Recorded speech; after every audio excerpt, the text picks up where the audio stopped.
Las polémicas y opiniones divididas que existen alrededor de lo peligroso que puede ser el jugar fútbol americano se han extendido a lo largo de los más de 100 años de la NFL, la liga más importante en el mundo de este deporte. El fútbol americano tiene en su ADN golpes, dolor, accidentes y momentos dolorosos. El más grande de estos se dio un 24 de octubre de 1971, cuando Chuck Hooks cayó muerto en un partido oficial, registrándose hasta ahora el único deceso en un emparrillado en la historia.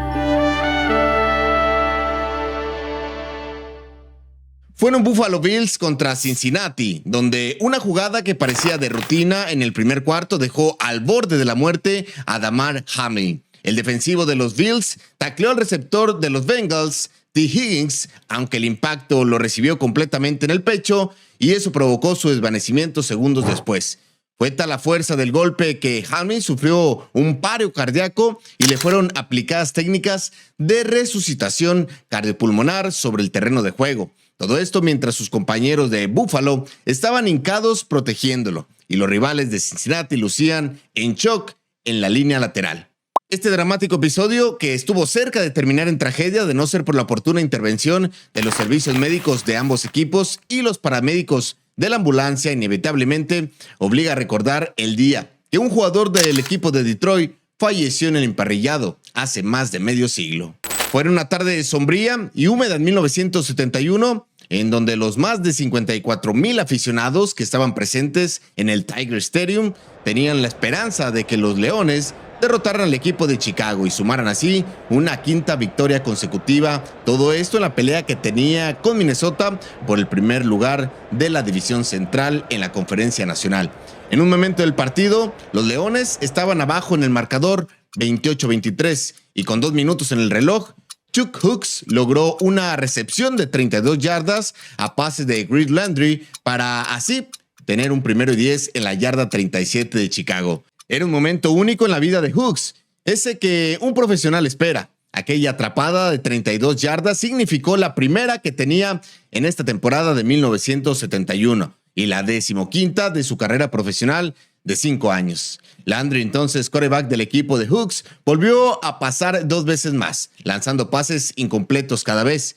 En el tercer intento, Hooks salió disparado por el lado derecho.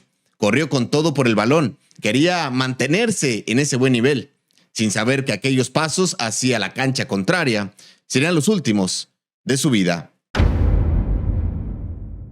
Fue el esquinero de los Osos quien lo cubría y comentó más tarde que los ojos de Hooks lucían un poco extraños cuando se miraron uno al otro en la línea de golpeo. Todo esto según narró Richard Buck, un testigo presencial de aquella tragedia. En la siguiente jugada, Hooks ejecutó una trayectoria, pero Landry decidió lanzar su envío al ala cerrada Charlie Sanders, quien dejó caer el balón cerca de la línea de gol de Chicago. La afición en las gradas no lo podía creer y se escuchó un fuerte murmullo de decepción. Todo el mundo estaba volteando al emparrillado. Era un momento importante. Los jugadores se unieron antes de la siguiente jugada, en el tradicional team back. Hooks regresó trotando al grupo. Se le notaba extraño. Mientras estaba dando las próximas indicaciones, el jugador se tomó el pecho y colapsó alrededor de la yarda 20 de los Osos. Era sin duda un momento de mucha tensión. Nunca había pasado eso en un campo de la NFL. Hooks quedó tendido boca abajo en las inmediaciones de lo que sería el jardín izquierdo profundo cuando el estadio justamente era usado por el equipo de béisbol. Hooks se retorcía incontrolablemente en el césped empapado. El defensa de los Osos, Dick Books, se paró sobre él. Algunos pensaron que Hooks estaba fingiendo una lesión o que el bestial apoyador medio de Chicago finalmente había matado a alguien en el campo. Fue el rival quien inmediatamente vio que algo andaba mal y frenéticamente señaló a un lado. Los entrenadores y los médicos salieron corriendo. Un médico bajó corriendo de las gradas, mientras más de 54,000 personas observaban en silencio. Los médicos apoyaban sus manos sobre el pecho de Chuck. Caía una llovizna fría y el reloj del estadio marcaba 62 segundos para el final del partido. Después de lo que pareció una eternidad, colocaron a Hooks en una camilla y se lo llevaron en ambulancia al hospital Henry Ford. El juego se reanudó. Los jugadores distraídos se movían apáticamente dentro del silencioso estadio. Se oía una sirena a lo lejos. Momentos después, el juego terminó.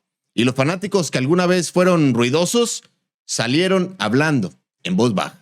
Hooks fue declarado oficialmente muerto a las 5 de la tarde con 34 minutos. La autopsia reveló que había muerto en el terreno de juego de una trombosis coronaria aguda, provocada por el endurecimiento prematuro de la arteria. Lo cierto es que la naturaleza le había dado a Hooks el corazón de un hombre de 60 años. Sin duda alguna, el nombre de Hooks quedará grabado en la historia como el único jugador que cayó muerto mientras hacía lo que más le gustaba, jugar al fútbol americano. Soy Jair Ramos, así se escriben las historias, y yo estoy para contarlas.